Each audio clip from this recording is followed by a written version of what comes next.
So there's been a couple of studies done on pressure support, and this. Sorry. You're good. I was just doing it so make sure Sharita could see.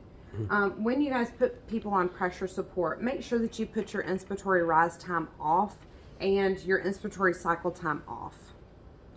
The reason being is because these two things can increase work of breathing for patients, and it will alter volumes and respiratory rate.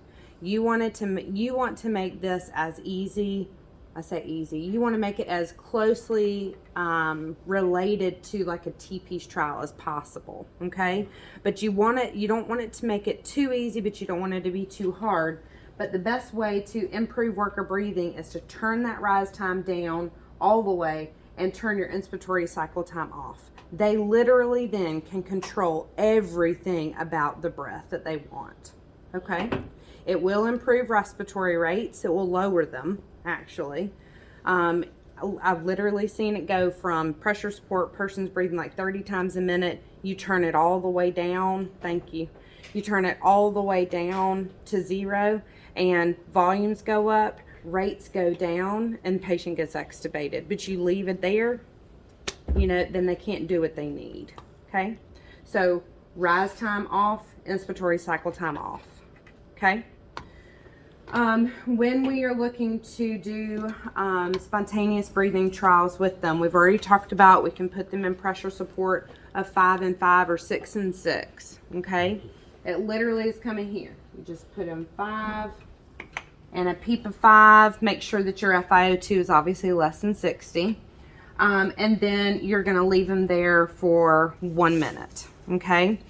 Yes, can you continue to do a spontaneous breathing trial on 5 and 5? Yes, you can, okay? But you shouldn't leave them on little to no support for 5 hours, all right? That's insane. Put them up to 10 and 5, okay? When you are practicing this, all you got to do is plug up. I can get this off, yes.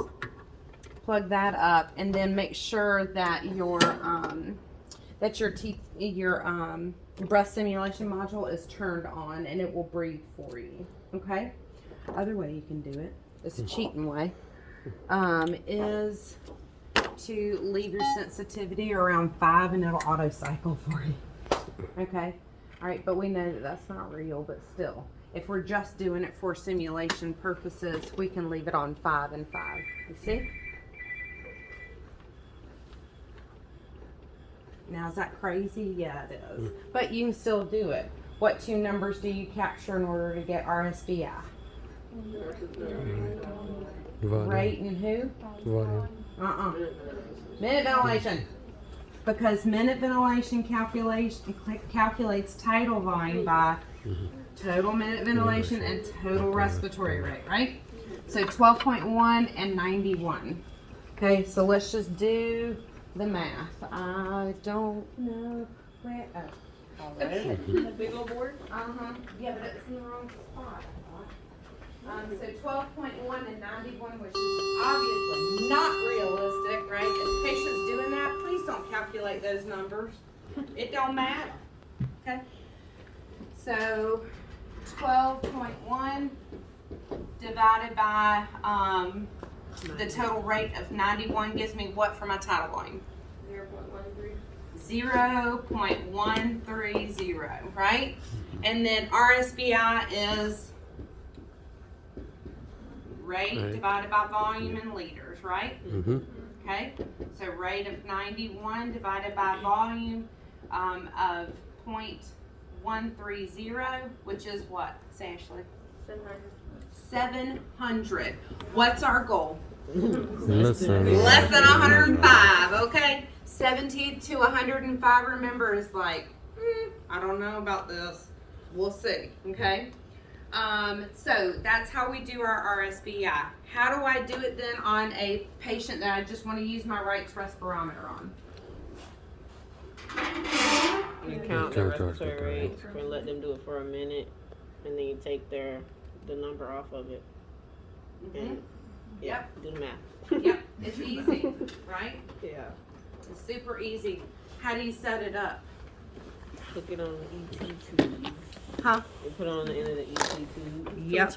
Now you need a filter first, right? So get you a filter, and then take your Wright's respirometer, hook it on the end of the ET tube, and make sure that you're coaching them. So there's 2 ways now that you can get checked off. This way, okay? And that's it for RSBI, okay? So literally you're gonna, instead of obviously putting it on there, you would just put it on me and I would breathe for you for a minute, and then you would have to calculate it out and all that good stuff, okay? Any questions? You've already done this, right? So you're experts at it. Okay? Perfect. So now let's go over the NIF. Okay? Now remember, I'm teaching you the way that we can do it on our servo eyes.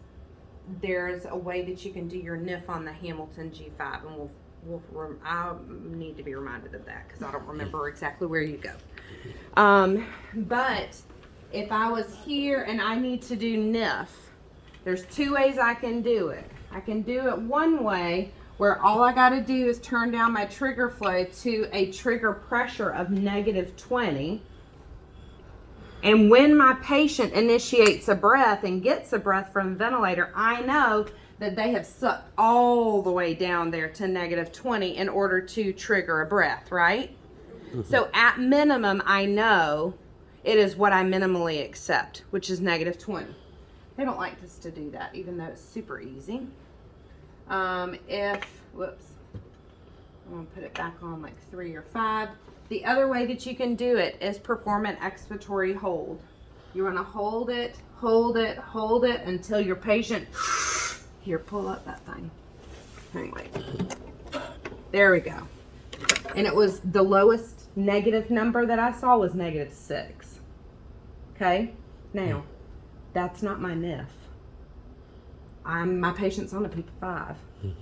So it's really -11. Do you see what I did? You add those 2 together. -6, what you see here, plus that 5 of PEEP that patient's already on. Now, if they're on 6, you add 6 to it. If they're on 10, I don't know why you're doing it anyways, but you add 10 to it. Okay? Unless they're an obese patient, you really want to see it. How do I do vital capacity? Take a nice big deep breath in. A big deep breath in. Deep in as hard as I can. Let it out until they're done. And you measure exhaled tidal volume. Okay?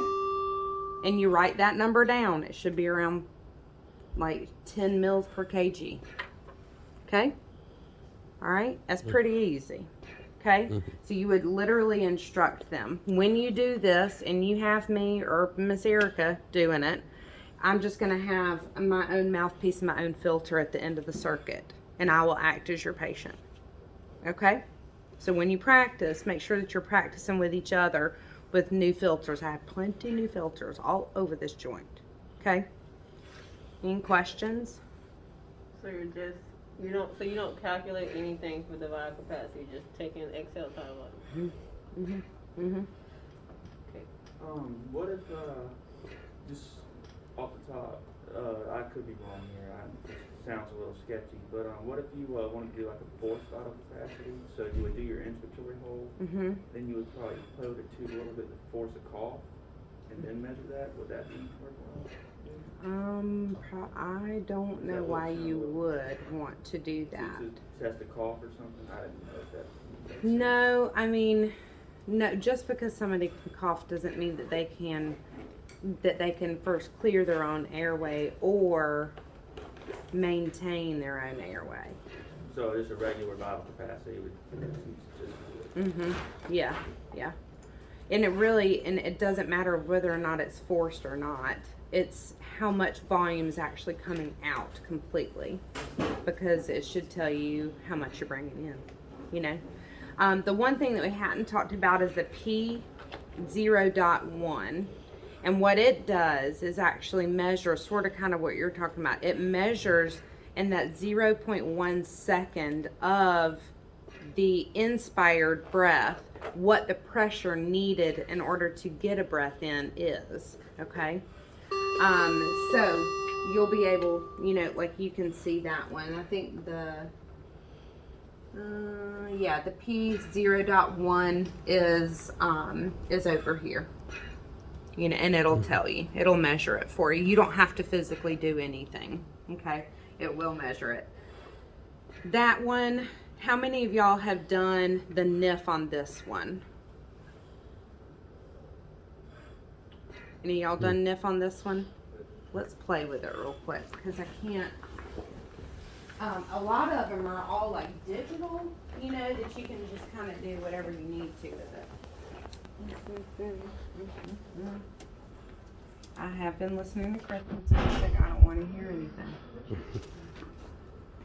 Oh, events probably. No. Edition? No.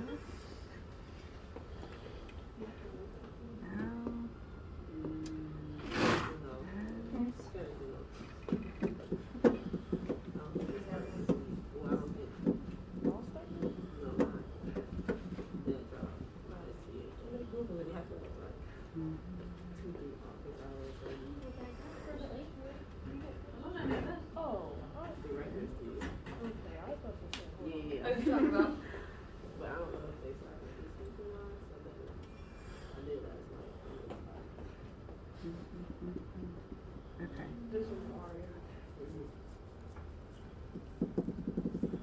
I figured it out.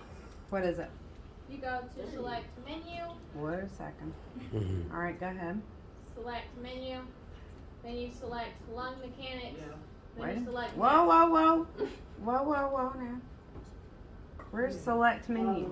You probably have to ventilate it. I don't Start. know. Maybe you should hit, maybe start. So hit. The lung mechanics are down usually in your tools. Oh, there you go. Okay, ooh, look. Oh, so you can do it. If you just do expiratory hold, you could do it the same way you did it on the NIV. Yeah, you can also, yeah, I was gonna say that's one way. Is that how they do it? Yeah, that's. Man. This GE Health though says to select menu, select lung mechanics, and then Lung you select mechanics. Where? select Menu. menu. Maybe system. I don't know. Monitoring. Graphics. Nope. Tools. Nope. System. I don't know. Wait a minute. That's what I found. What? Set the y-axis pressure curve nearly positive 20. Why am I setting y axis on this machine?